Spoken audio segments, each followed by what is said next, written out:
का वेलकम है अपने स्टडी चैनल पे। हम अपनी लास्ट शिफ्ट बचे हुए थे 3 दिसंबर शिफ्ट 3 की बात करेंगे, जितने क्वेश्चंस मिल सकते थे।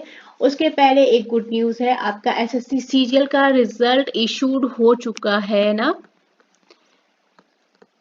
रिजल्ट डिक्लेयर्ड हो गया है भैया। थोड़ा सा बच्चों के लिए प्रॉब्लम ये है कि कट ऑफ कुछ ज़्यादा ही हाई चली गई है ना। चलो कोई बात नहीं है, जिसका सिलेक्शन हुआ है प्लीज अगर आप अपना कमेंट करके अपनी खुशी हमसे जाहिर करना चाहते हैं तो प्लीज कमेंट करके बताइएगा अगर आप टीयर 2 के लिए क्वालिफाई हुए हैं, राइट। और जो बच्चे नहीं क्वालिफाई हुए, टेंशन वाली कोई बात नहीं है। देखो कभी कभी क्या होता है, इंसान मेहनत करता है पर उसको ऑन टाइम रिजल्ट नहीं मिलता, पर ऐसा नहीं, अगर आपने मेहनत करी है ना तो इसका मतलब ये नहीं है आपको कभी इसका नतीजा नहीं मिलेगा। इसके साथ ही एसएससी ने अपना कैलेंडर भी इशू कर दिया है ना, पता चला। ठीक है, तो मैं अपलोड कर दूंगी इसको अपने टेलीग्राम चैनल पे, टेंशन वाली कोई बात नहीं है। अच्छा, एक चीज मैं और बोलना चाहूंगी, कुछ बच्चे एक दो टीचर्स के बहकावे में आए हैं। टीचर्स ने बोल रखा था कि कट ऑफ कम जाएगी, हमारा बैच परचेज कर लीजिए, ये वो हुआ है कुछ बच्चों के साथ में, उनका क्लियर नहीं हुआ है एग्जाम। बच्चे बोले हैं मैम, और हमें लगा था कि सर ने बोला था कि कट ऑफ कम जाएगी, तो हमने तो मेंस का बैच परचेज कर लिया था। अब हमारा नहीं हुआ है क्योंकि कट ऑफ इतनी हाई जा रही है, 170 तक पहुंच रही है, तो थोड़ा सा प्रॉब्लम है। तो इस तरह के, थोड़ा सा फ्रॉड नहीं बोलूंगी पर थोड़ा सा अवेयर होके रहिए, है ना। क्योंकि वो बच्चे ये सोच के किए कि सर ने बोला है कट ऑफ कम जाएगी, तो वो थोड़ा सा एक्साइटेड हो गए कि हाँ हमारा तो हो ही जाना है, हम मेंस की प्रिपरेशन करने लग जाएंगे। उन्होंने बैच परचेज कर लिया और अभी वो बहुत ज्यादा एकदम डिप्रेशन टाइप मोड में है कि अरे हमसे गलत हो गया, हमें बैच परचेज नहीं करना था। तो थोड़ा सा अपने दिमाग खोल के काम कीजिए, है ना, सिंसियर हो सब लोग, आराम से। मैंने पहले भी बोला अगर आपका होता है तो भी ठीक है, नहीं होता है तो भी हम प्रिपेयर लेके चलेंगे। जिसका टीयर 1 एग्जाम हो गया वो टीयर 2 की प्रिपरेशन शुरू करेगा, भले ही उसका ना हो, पर वो मोटिव यही लेके चलेगा कि मेरा होएगा होएगा, मैं टीयर 2 में करूंगा, ठीक है। अब ये थोड़ा सा लालच देके कि आपका हो जाएगा, आप बैच टीयर 2 का परचेज कर लीजिए, ये वो, तो ये थोड़ा सा एक गलत चीज है। मैं इसको कतई भी प्रमोट नहीं करती हूँ। बच्चों का सिलेक्शन नहीं हुआ, वो काफ़ी ज़्यादा अपसेट हैं, बट कोई बात नहीं है, ये सब चीज़ें चलती रहती हैं, आप अपसेट मत हो। आपका वैकेंसी फिर से आ चुकी है, अप्रैल मई से फिर से एग्ज़ाम शुरू हो जाएगा, है ना। तो 4-5 महीने हैं गाइस अभी, जिनका नहीं हुआ है अपसेट होने की ज़रूरत नहीं है, बी रेडी, है ना। अभी से तैयारी करेंगे ना तो होएगा, क्यों नहीं होगा, क्यों नहीं होगा का तो सवाल ही नहीं है, बिल्कुल होगा। कभी कभी चीज़ों में टाइम लगता है बट कोई बात नहीं है। अच्छा, रिजल्ट की आप सबने चेक कर लिया होगा ना। अगर आप नहीं कर पा रहे हैं तो बताइएगा, मैं लिंक ऐड कर दूंगी रिजल्ट चेक करने का, ठीक है। चलो क्वेश्चंस पे चलते हैं। अगर कोई क्वेश्चंस नहीं है मैं वैसे बता दूंगी, अगर किसी क्वेश्चन में डाउट होगा, अगर नहीं हो वो क्वेश्चन तो आप मेरे को कमेंट कर सकते हैं पोलाइटली, ठीक है, कोई गलत कमेंट नहीं। चलो, क्वेश्चन हमारा था निजता का अधिकार। आपसे पूछा गया था कि किस अनुच्छेद के तहत एक मौलिक अधिकार आता है हमारा निजता का अधिकार, तो आर्टिकल 21 हमारा निजता का अधिकार बताता है। गगन शक्ति अभ्यास के बारे में पूछा गया था कि किन दो देशों के बीच में हुआ, भारत और इंडोनेशिया के बीच में हमारा गगन शक्ति अभ्यास किया गया। सर्वेंट ऑफ इंडिया सोसाइटी के संस्थापक पूछे गए थे। देखो ये दो क्वेश्चन मुझे मिले हैं, ठीक है, एक बोला सर्वेंट ऑफ इंडिया सोसाइटी से रिलेटेड क्वेश्चन था, तो ऑब्वियसली बात है या तो आपसे संस्थापक पूछे गए होंगे। एक ने बोला मैम यह तो सदस्य नहीं है, क्लियर। तो दोनों ही क्वेश्चन मैंने मेंशन कर दिए। प्रियोरिटी ये है कि ये वाला क्वेश्चन था, पर इसको रफली हम लोग देख लेते हैं। क्वेश्चन मेरे ख्याल से ये आपके पास आया है, थोड़ा सा होता है ना, हर एक एक वर्ड आप नहीं याद कर सकते हो। आपने देख लिया सर्वेंट ऑफ सोसाइटी की स्थापना पूछी, ठीक है, उससे स्थापक आ जाएंगे, संस्थापक आ जाएंगे। अच्छा एक बात बताओ, मैंने अभी जब शायद 3 दिसंबर का ही पेपर करवाया था शिफ्ट 1 शिफ्ट 2 के, तो मैंने आपसे क्या बोला था कि सारे समाज सोसाइटी जो भी है उनके संस्थापक याद कर लो, क्वेश्चन आएगा, आया है ना। मैंने वहां भी बोला था, कुछ के कराए भी थे, फिर मैंने बोला था देख लेना एक बार, जितने समाज है सोसाइटी आपको पता होनी चाहिए, है ना। किया होगा तो अच्छी बात है, नहीं किया होगा तो कोई बात नहीं। बोल रही हूँ ना तो करते जाओ, बहुत ही सोच समझ के बोलती हूँ, ऐसा नहीं कि कुछ भी बोल रही हूँ, सोच समझ के बोलती हूँ, है ना। चलो, तो ये क्वेश्चन देखो आया आपको। सर्वेंट ऑफ इंडिया सोसाइटी के संस्थापक गोपाल कृष्ण गोखले जी हैं। और सर्वेंट सोसाइटी का सदस्य अगर पूछा है ना कौन नहीं, तो ऑप्शन में आपको बाल गंगाधर तिलक मिला था, ऐसा कुछ मुझे ऑप्शन में है। तो दोनों ही चीजें आप देख लीजिए। जब आपको पता संस्थापक हमारे गोपाल कृष्ण गोखले जी हैं, तो ऑब्वियसली अगला तो सदस्य नहीं होगा, है ना।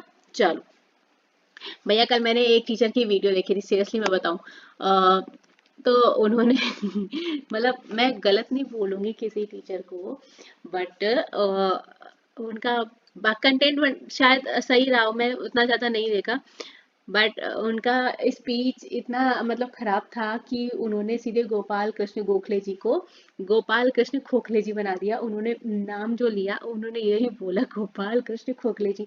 तो थोड़ा सा ऐसे टीचर से थोड़ा सा उनका प्रोनाउंसिएशन इतना गलत था, इतना ज्यादा गलत, मैंने उनकी वीडियो रैंडमली प्ले की हुई थी, बट उन्होंने जो जितने वर्ड्स हैं भाई ऐसे ऐसे यूज किए कि मुझे ऐसा लगा था कि कोई ऐसा बच्चा मतलब वीडियो बना के डाल रहा है जो खुद पढ़ाई कर रहा है अभी, या अभी उसका खुद से सही से तैयार नहीं है। मैं चैनल का नाम नहीं लूंगी, क्योंकि मैं गलत नहीं बोलूंगी, देखो अगर वो कर रहे हैं, बट थोड़ा सा ध्यान से अगर क्योंकि अगर आप गलत पढ़ोगे तो आप गलत सीखोगे भी, है ना। चलो, भारत में भारत कोकिला के नाम से किसे जाना जाता था, ये क्वेश्चन बोला है, लेकिन इस पे आया है एक और ट्विस्ट। बच्चों ने बोला कर्नाटक संगीत से रिलेटेड क्वेश्चन था, ये क्वेश्चन नहीं था। मैं स्टार बना रही, जो अपना क्वेश्चन आया था वो मेरे ख्याल से ये आया था, क्योंकि इसको बच्चे ने करेक्शन करवाया है कि भारत सरोजनी नायडू तो ऑप्शन में ही नहीं था, एम एस सुब्बलक्ष्मी था। तो एम एस सुब्बलक्ष्मी अगर आया है ना, तो क्वेश्चन हमारा कर्नाटक संगीत का है। सरोजनी नायडू का नाम अगर नहीं है ना, तो ये क्वेश्चन ही नहीं है।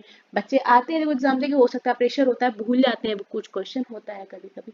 चलो, तो अगर मैं दोनों ही बता दे रही हूँ, स्वर कोकिला भारत के अगर पूछा गया ना, तो सरोजनी नायडू, सॉरी स्वर कोकिला नहीं, भारत कोकिला पूछा गया है, स्वर कोकिला तो दूसरी है। तो कर्नाटक संगीत की कोकिला पूछा गया है, ऑप्शन में आपको एम एस सुब्बुलक्ष्मी मिला है ना, तो आपका ये वाला क्वेश्चन आया है, आप इसको रीड कीजिएगा। और भारत कोकिला किसको बोलते हैं ये आपको पता होगा, पहले से ही पता है ना। चलो, निम्नलिखित में से कौन सा छत्तीसगढ़ का लोक नृत्य है। पंडवानी ऑप्शन में था क्या, मुझे ये बताओ, क्योंकि बच्चे ने मेरे को ऑप्शन नहीं बताया है। ये मैंने अपने आप से मेंशन किया है सुबह, ये सब अपना लोक नृत्य है।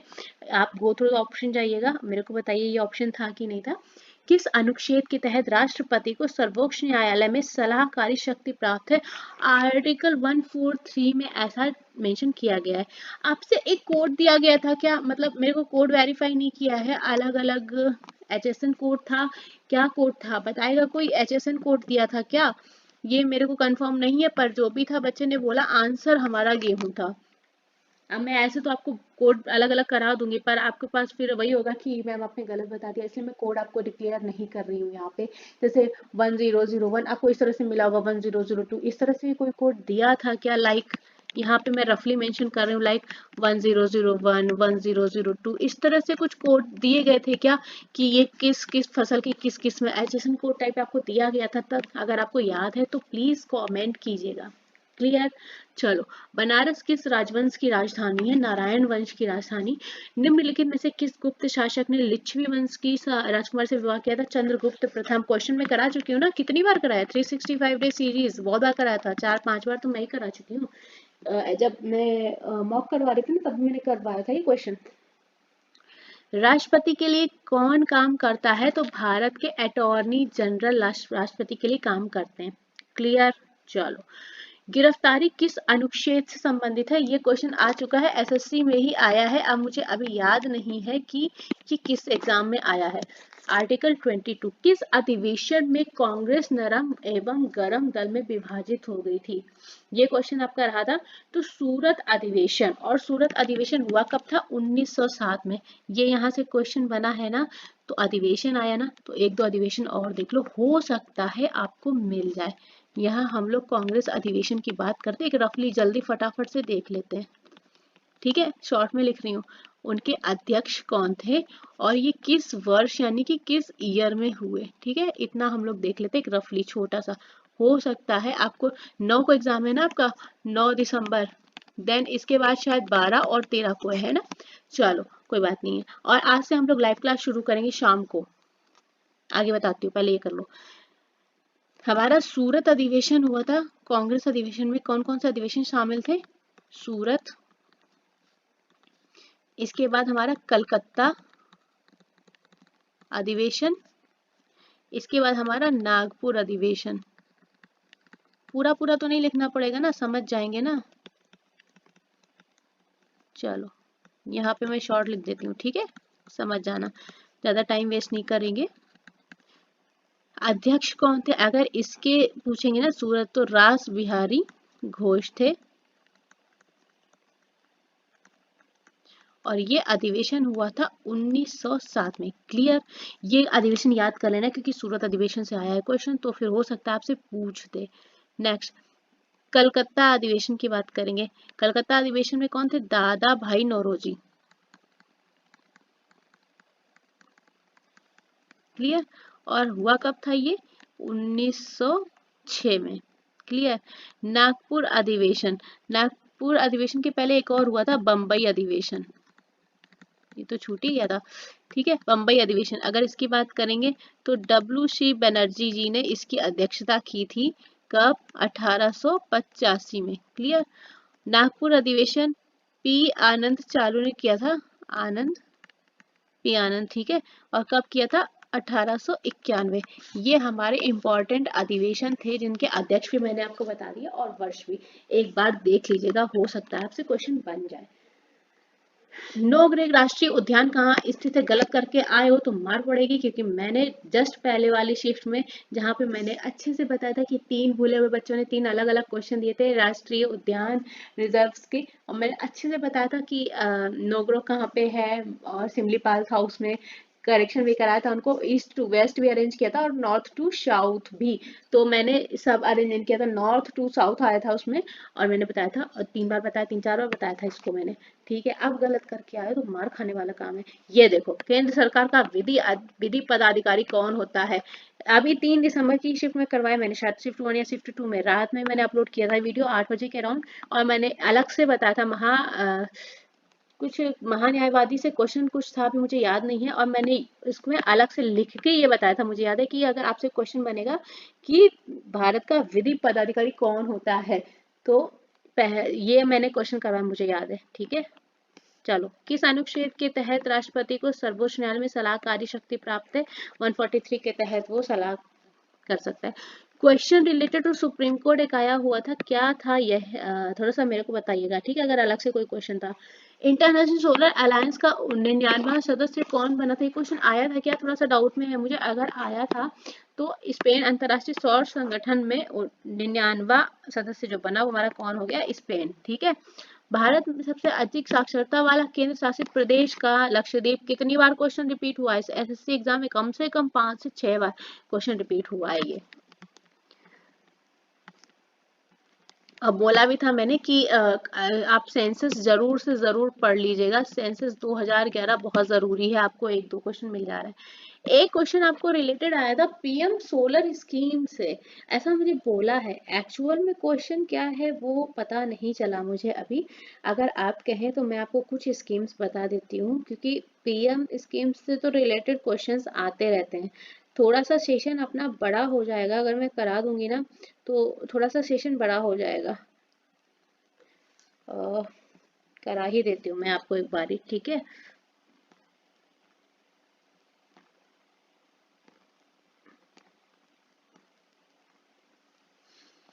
चलो इधर ही देखो, आप या तो ये क्वेश्चन यहाँ पे मैं लिख देती हूँ रिपीट, ठीक है, तो आप देख लेना। मैं आपको योजनाएं थोड़ी स्क्रीनशॉट ले लेना आप, ठीक है, और यहाँ पे ईयर, मोटिव मैं आपको बताती जाऊंगी, मोटिव दिखाऊंगी नहीं, मैं अलग से फिर वीडियो बना के आपको बता दूंगी। हमारी जनधन योजना, प्रधानमंत्री जनधन योजना कब शुरू हुई थी? 28 अगस्त 2014 को। किस लिए इसका एम क्या था? ज्यादा से ज्यादा लोगों को बैंकिंग से जोड़ना। क्लियर। सेकेंड, हमारे पीएम स्किल योजना, स्किल इंडिया मिशन कब शुरू हुआ? 28 अगस्त 2014। सेम डे स्कीम्स लॉन्च हुई, क्योंकि जब से मोदी गवर्नमेंट आई है भैया स्कीम तो बहुत लॉन्च हो रही है, इम्प्लीमेंट कितनी हो रही है वो तो उन्हीं को पता है। चलो, मेक इन इंडिया 28 सितंबर 2014, ठीक है। स्किल इंडिया का एम क्या था, युवाओं में कौशल विकास को बढ़ावा देना। मेक इन इंडिया की बात करेंगे तो देश में विनिर्माण क्षेत्र में बढ़ावा देना। ठीक है, नेक्स्ट स्कीम की बात करते हैं, स्वच्छ भारत अभियान कब शुरू हुआ, 2 अक्टूबर 2014 महात्मा गांधी की जयंती पे शुरू किया गया था। तो क्या था इसका, ऐसे देश को स्वच्छ भारत बनाना। नेक्स्ट है सांसद आदर्श गांव योजना।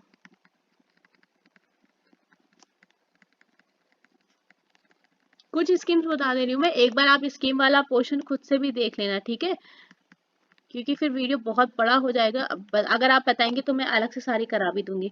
सांसद आदर्श ग्राम योजना का उद्देश्य क्या था कि हर सांसद द्वारा एक गांव को गोद में ले, वो मतलब अपनी रिस्पॉन्सिबिलिटी पे लेगा और उस गांव का विकास करेगा। क्लियर। नेक्स्ट, श्रमेव जयते योजना। देखो स्कीम्स बहुत हो चुकी हैं जब से मोदी गवर्नमेंट है ना, तो अगर मैं ऐसे कराऊंगी तो आपका 2 घंटे स्कीम में ही चला जाएगा, पर मैं ऐसे रफली थोड़ी थोड़ी आपको बता दे रही हूँ कुछ कुछ। ठीक है, 16 अक्टूबर 2014 को चली थी और श्रमिक विकास को योजना समर्पित की थी। नेक्स्ट, बेटी बचाओ बेटी पढ़ाओ।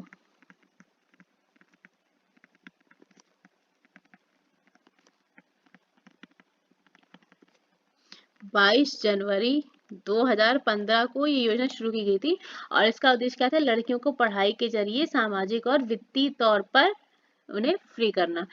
नेक्स्ट, हृदय योजना।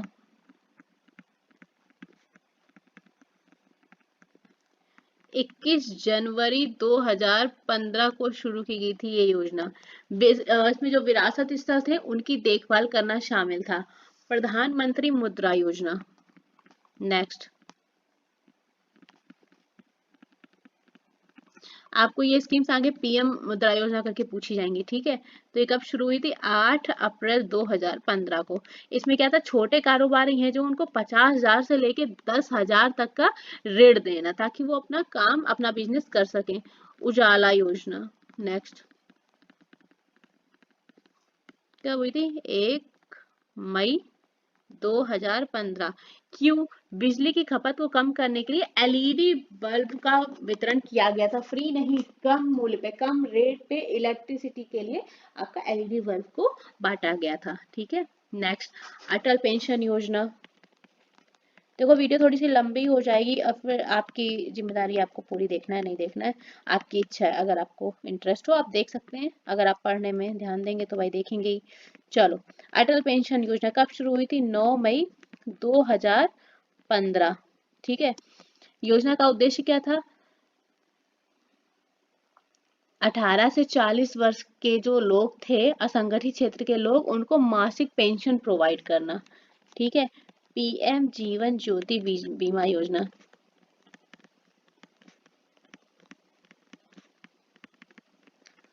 ये योजना 9 मई 2015 को शुरू की गई थी और इसमें 18 से 50 वर्ष के लोगों के लिए 2 लाख का जीवन बीमा था। और सॉरी, किस्त कितनी जमा करनी थी, 330 रुपए पर ईयर। इसके साथ, क्योंकि ये दो स्कीम एक साथ चली थी पता है, इसलिए मैं आपको बता रही हूँ, इसका मैं अमाउंट आपको बता रही हूँ क्यों, क्योंकि कंफ्यूज मत होना। एक चलती पीएम सुरक्षा बीमा योजना, यहाँ मैं बता रही हूँ, ये दोनों स्कीम में कंफ्यूज मत हो जाना, इसलिए मैं आपको अमाउंट बता रही हूँ। सेम डेट पे शुरू हुई थी स्कीम, 9 मई 2015, लेकिन जो इसका अमाउंट था वो हमारा क्या था, मोटिव क्या था, 18 से 70 वर्ष के लोगों के लिए साधारण बीमा या दुर्घटना बीमा, कितने का, 2 लाख का। ठीक है, और किस्त कितनी थी, 12 रुपए पर ईयर। ठीक है, कंफर्म। दोनों में जो अमाउंट था बीमा का वो 2 लाख था, इसलिए मैं बता रही हूँ इसको, मतलब थोड़ा ओपन करके। चले नेक्स्ट, स्क्रीनशॉट ले लीजिएगा, मैं इसको इरेज कर दूंगी क्योंकि। चलो, स्मार्ट सिटी। अगर स्मार्ट सिटी योजना की बात करेंगे ना, तो 25 जून 2015 को शुरू हुई थी और इसका एम क्या था, 2015 से 2020 तक देश के 100 चुने हुए शहरों को स्मार्ट शहर के रूप में विकसित करना। क्लियर। हाँ जी, तो आपकी नेक्स्ट जो योजना थी वो थी हमारी अमृत योजना। क्लियर।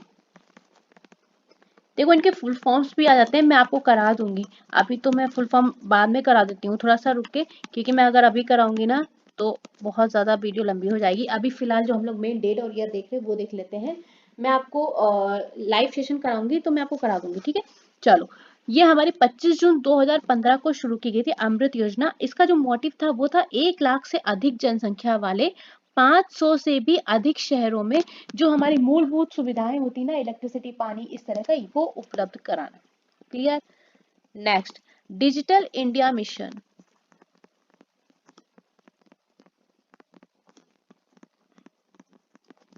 डिजिटल इंडिया मिशन की शुरुआत हुई थी 2 जुलाई 2015। क्लियर।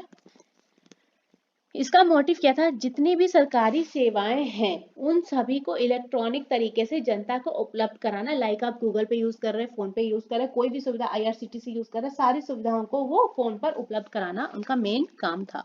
नेक्स्ट, स्वर्ण मौद्रीकरण योजना, गोल्ड मोनेटाइजेशन स्कीम।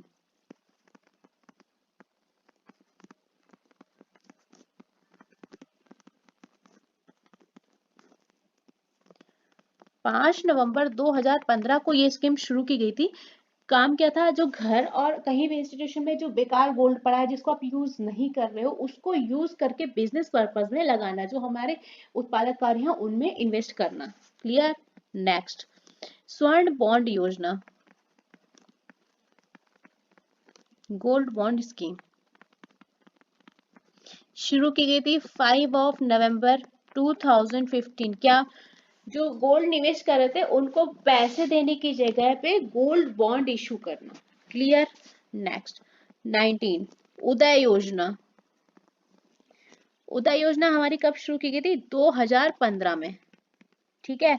क्यों, सार्वजनिक क्षेत्र में बिजली वितरण कंपनियों को घाटे से उबारने के लिए। क्लियर। 20। Next, startup India.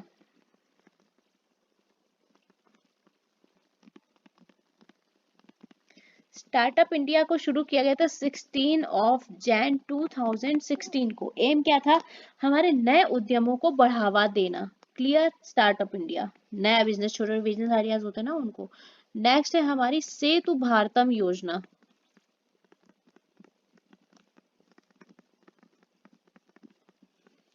4 मार्च 2016, राष्ट्रीय राजमार्गों को रेलवे क्रॉसिंग रहित बनाने और ब्रिज का निर्माण कराना। और आपको याद है, आरपीएफ अभी इसी महीने में ये आया था ना, क्वेश्चन याद करो। सेतु भारतम योजना का उद्देश्य क्या था, आपको ऑप्शन में क्या दिया था, राष्ट्रीय राजमार्गों को जोड़ना। याद है, आया था ना। चलो, नेक्स्ट, बढ़िया रहा। स्टैंड अप इंडिया, देखो स्टार्टअप इंडिया और स्टैंड अप इंडिया थोड़ा सा अलग है, तो कंफ्यूज मत हो जाना।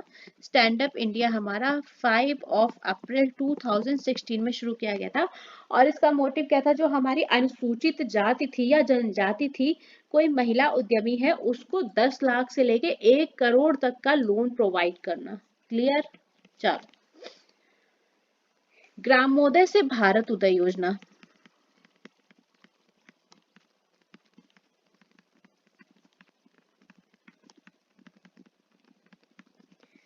कब हुआ था, 14 से 24 अप्रैल 2016 में शुरू की गई थी ये योजना। क्या था, देश के विकास के लिए गांवों की दशा पर बल देना, मतलब गांवों में विकास करना ताकि हमारा देश आगे विकास करे। नेक्स्ट, पीएम उज्ज्वला योजना कब हुआ था शुरू, 1 मई 2016। एम क्या था, गरीबी रेखा से नीचे के परिवारों के लिए, समझ रहे हो, गरीबी रेखा से नीचे के परिवारों को कम मूल्य पर एलपीजी कनेक्शन उपलब्ध कराना। इससे क्वेश्चन काफी बनता है, एलपीजी कनेक्शन से रिलेटेड है ये। 25, नमामि गंगे योजना, हर हर गंगे, कब शुरू हुआ। कुछ योजनाएं तो आपको पता होंगी, कुछ ही बस मैंने बता दी तो आपकी कुछ चीजें ब्रशअप भी हो गई होंगी, आपको खुद में पता होंगी। 2016 में। और गंगा नदी की स्वच्छता पर सफाई देना। देखो मैंने यहाँ पे 25 स्कीम्स करा दी, अगर ऐसे कराने बैठूंगी तो भैया 50 और हो जाएंगी, है ना। तो अभी जितना मुझे इंपॉर्टेंट लगा उतना मैंने करवा दिया। तो ये सेशन हम यहाँ पे अपना फिनिश करेंगे।